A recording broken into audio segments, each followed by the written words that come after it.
Un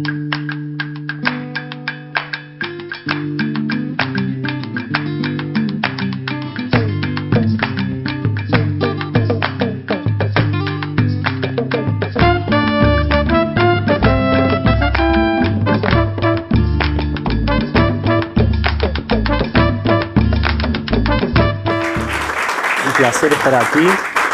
Gracias, Antonio, por la invitación para un poco venir a charlar esta lectura de este cuento que es La Ley de la Vida de Jack London.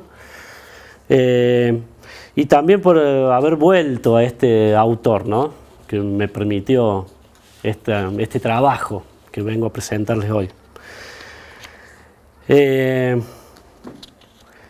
La Ley de la Vida de Jack London. Un hombre es abandonado por su tribu en la helada tierra del Yukon, al norte de Canadá. Ese hombre es un anciano y su comunidad, al dejarlo en medio de la nada congelada, cumple naturalmente con su costumbre.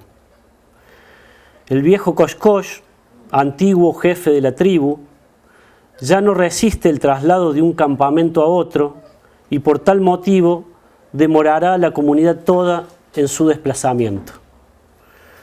Koshkosh, con su vista debilitada, se encuentra sentado al lado de una pequeña hoguera que lo mantendrá vivo por un tiempo. Desde ese lugar escucha a los suyos que se alejan. Su hijo, Sitkum Toja, su nieta, Sinja, su pueblo entero se aleja. Una vez en la soledad y el silencio, Koshkosh reflexiona en torno a su situación final. Rememora su juventud y a su amigo Sinja, quien corrió su misma suerte al envejecer. Recuerda etapas de abundancia y de hambruna de su pueblo. Y finalmente se detiene en un hecho concreto que observó junto a su amigo, en el que un alce viejo es acorralado por una jauría de lobos y prefigura la muerte del desvalido Koshkosh. Dejar a su merced a un hombre debilitado en un entorno hostil para que se muera resulta una aberración para nuestra concepción occidental, que se resiste a la muerte hasta en los casos más extremos.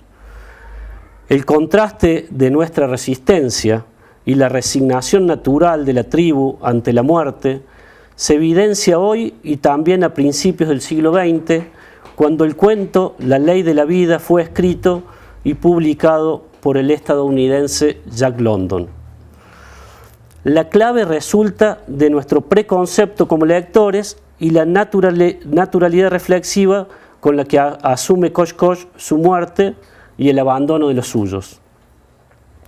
Tensión que es el espíritu de este texto literario.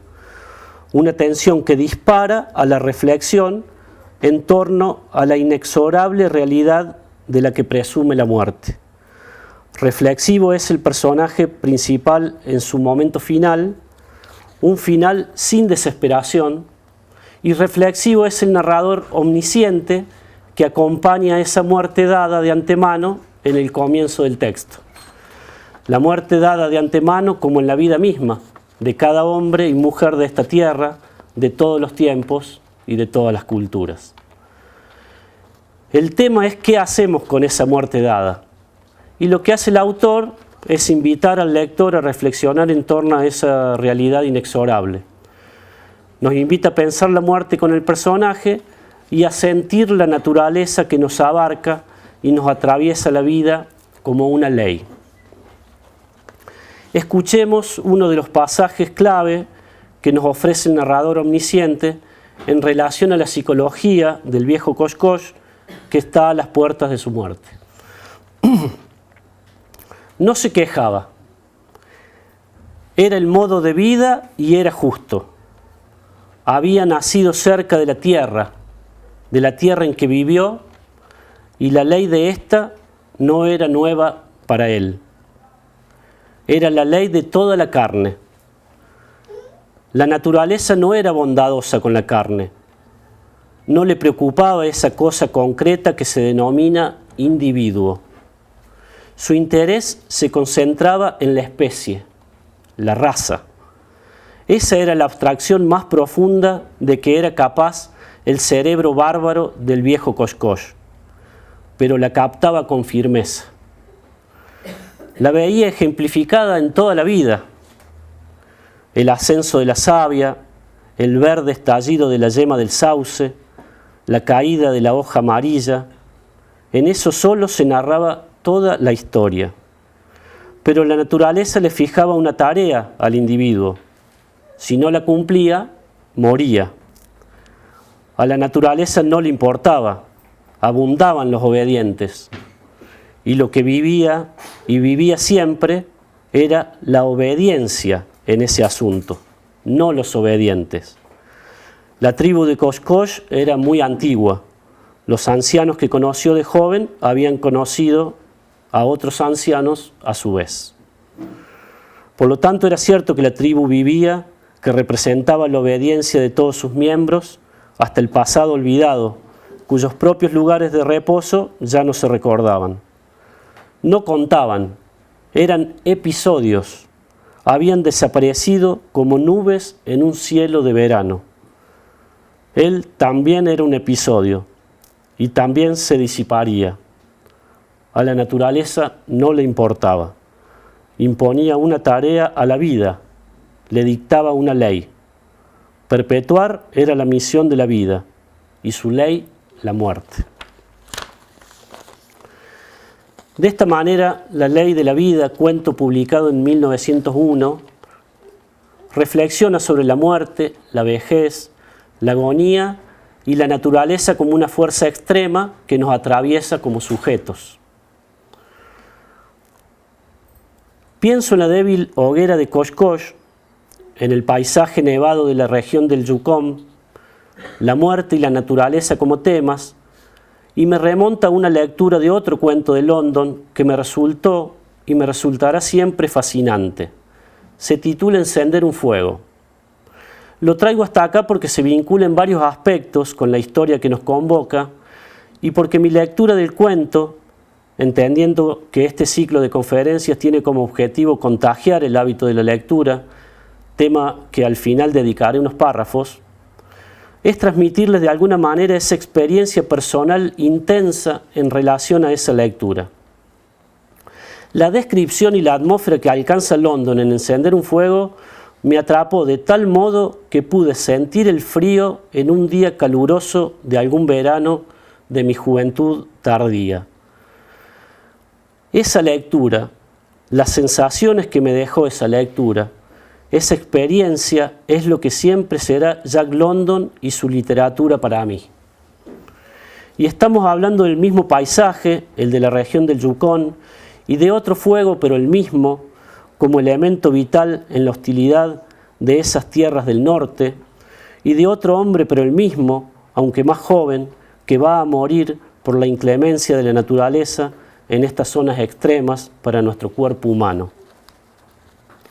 Encender un fuego nos cuenta, con una descripción en verdad maestra, el proceso de congelación de un hombre, del cual el narrador, también omnisciente como en La ley de la vida, ni siquiera nos ofrece su nombre ni su origen.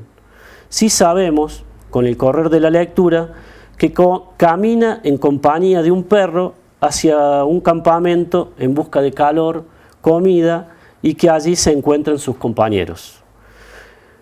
Este individuo no es reflexivo como en el caso de Koshkosh, pero a este tampoco parece impactarlo mucho la muerte, aunque en este cuento se suma de manera más evidente la lucha por la supervivencia. El hombre va sorteando las trampas que esconde la tierra congelada hasta que cae en una de ellas. Cae al agua invisibilizada por una débil capa de hielo y luego cae en otras trampas al encender el fuego. Primero falla al intentarlo, luego logra y se le apaga. Cuando intenta por tercera vez, ya es tarde. Sus dedos de la mano están congelados y comienza el principio del fin. En un momento hasta intenta matar al perro para meter sus manos entre sus entrañas calientes pero el animal, en su naturaleza instintiva, se aleja y el hombre no puede atraparlo. Al final corre sin sentido, sin sentir sus piernas, y corre sin sentido porque sabe, y lo sabe el lector de antemano, otra vez de antemano, que nunca llegará al campamento. Otra vez de antemano la muerte, ¿no? Como en la vida misma. Finalmente se resigna a morir, igual que Kosh Kosh. El hombre de encender un fuego se congela, a diferencia del cuerpo del viejo jefe de la tribu, que termina bajo las garras de una jauría de lobos, como lo prefigura su cuerpo del alce, acorralado por la manada. El hombre de encender un fuego ve otra imagen de su propia muerte. Mientras se produce el congelamiento, que es descrito con una solvencia capaz de hacer sentir al lector lo que siente el personaje, se ve muerto desde afuera de sí. El perro comprende todo, deja al hombre y vuelve solo al campamento por compañía, comida y calor. Como vemos, en uno y otro cuento, en sus similitudes y diferencias, nos invita a pensar y sentir la muerte, una muerte vívida por lo cercano de los personajes, como si London nos transmitiera que no es una abstracción, algo fuera del sujeto, sino que es el individuo con la muerte. Es uno mismo con la muerte bajo las leyes implacables de la naturaleza. La presencia de la muerte es en London una obsesión, pero es también una pulsión literaria y un motor para la vida. En este sentido, dijo George Orwell sobre la obra completa del escritor: hay algo en London que parece complacerse en todo este cruel proceso. Y no es tanto la aprobación del rigor de la naturaleza como un cierto convencimiento místico de que la naturaleza es así. La naturaleza es cruel e indiferente, parece decirnos London en sus relatos del Gran Norte. Solo los fuertes y más adaptables consiguen sobrevivir en la lucha. Y a veces ni siquiera ellos, porque tras las penalidades o los titánicos esfuerzos para no sucumbir, siempre puede estar aguardando la broma del destino, un fatum perverso, representado por el pino que se abate inesperadamente sobre el hombre que conduce el trineo, o el hielo traidor que se abate sobre los pies del caminante. Las ideas de fondo de la obra de London. Decía que tanto en La ley de la vida como en Encender un fuego los temas son la muerte y la naturaleza.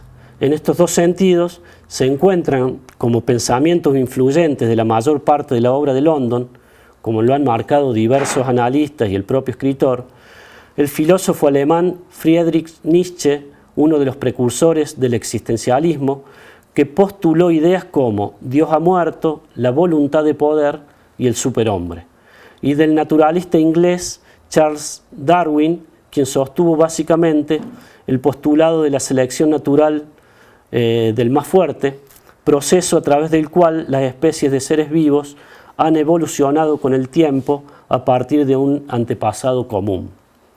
De estas dos influencias, como otros ejemplos, podemos nombrar también La llamada de la selva, del año 1903, que es una de las obras más destacadas del autor. Se trata de un relato darwinista en el que un perro doméstico, en su transformación por la supervivencia, se convierte en el jefe de una manada de lobos. Proceso que el autor narrará a la inversa en Colmillo Blanco, del año 1906, que es otra de las obras destacadas del autor. En el caso de Lobo de Mar, escrito en 1904, el protagonista es una especie de superhombre nietzscheano, hombre nuevo que aparece tras la muerte de Dios. Nietzsche imagina al superhombre como un sujeto que es fiel a los valores de la vida, al sentido de la tierra, como London a sus personajes. Otra de las influencias filosóficas indiscutidas de London fue el autor del Capital, Karl Marx. De hecho, fue un férreo socialista desde sus 20 años y sus ideas eran provocadoras para las concepciones políticas establecidas en la sociedad de Estados Unidos a principios del siglo XX. Bajo este paraguas ideológico podemos encontrar su novela El talón de hierro, de 1907, y su ensayo La lucha de clases, 1905, reflexión ideológica sobre el socialismo, en cierto modo autobiográfico, como lo es casi toda la obra del autor. Así en la vida como en la literatura. London es también un prototipo del escritor romántico, creador de historias de aventura, y por esto mismo siempre vinculado a un lector juvenil, bajo los conceptos de lo simple, lo primitivo, la tierra y la naturaleza, estos dos últimos muy evidentes en el cuento que nos convoca, en el cual también se puede interpretar con tono romántico a la imagen del alce acorralado por la manada de lobos y que le es dada por un recuerdo a Coche, experiencia que funciona como premonición o prefiguración de su propia muerte en el momento que se acaba la débil hoguera que lo mantiene con vida. En su estilo vivo, que intenta estremecer al lector, tratando de transmitir lo que siente y vive el personaje, como así también por su genio creador, que no se sometió a reglas, son otras de las características de London y de los románticos en general. London fue un escritor fascinado por la vida en la naturaleza y sus escritos transmitieron siempre esa intensidad vital de su espíritu aventurero en la dura región del Yukón, que es recreada desde la mirada observadora del hombre blanco, algo muy evidente también en La ley de la vida. De hecho, él vivió la famosa fiebre del oro en esa zona, tierra a la que volverá una y otra vez a través de sus escritos. Su espíritu romántico y bohemio lo impulsó en su temprana edad a una vida de viajes.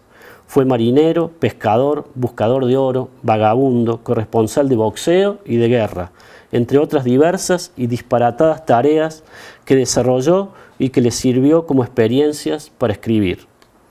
Lo que es llamativo en London, en un cruce de vida y obra, es que además de haber tenido una vida intensa, escribió unos 50 libros, entre novelas, cuentos, ensayos, libros siempre con un fuerte anclaje en lo autobiográfico.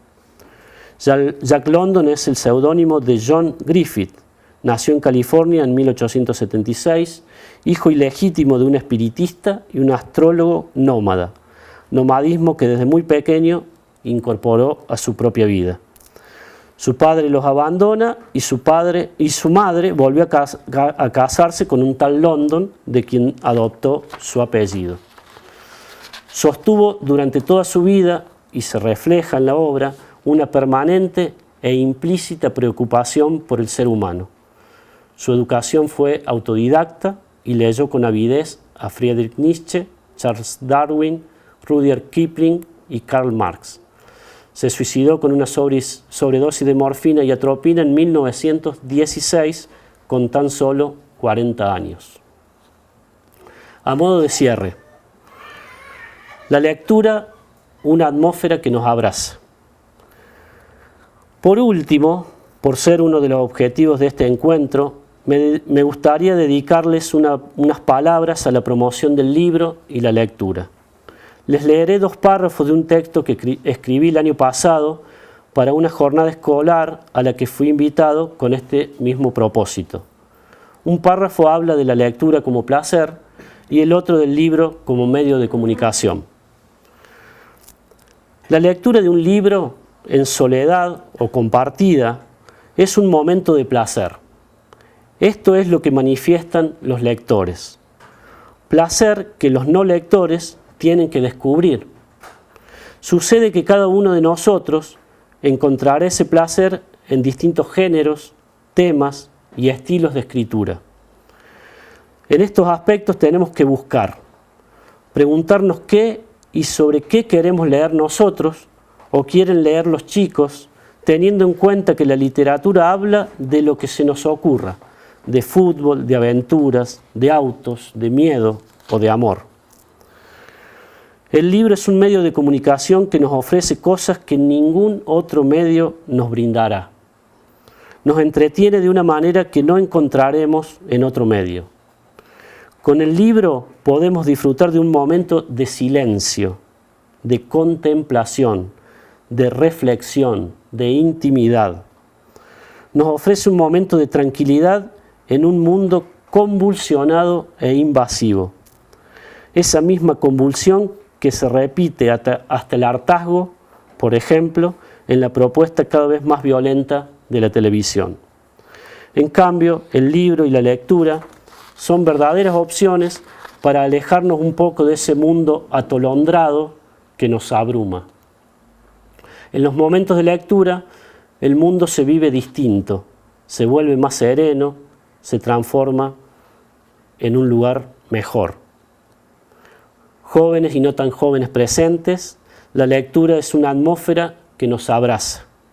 Y con esta idea vuelvo sobre aquella sensación vital de lectura que experimenté con encender un fuego, la sensación de frío que me transfirió la escritura de London y me abrazó con su atmósfera del Ártico a pesar del calor de aquel verano riocuartense.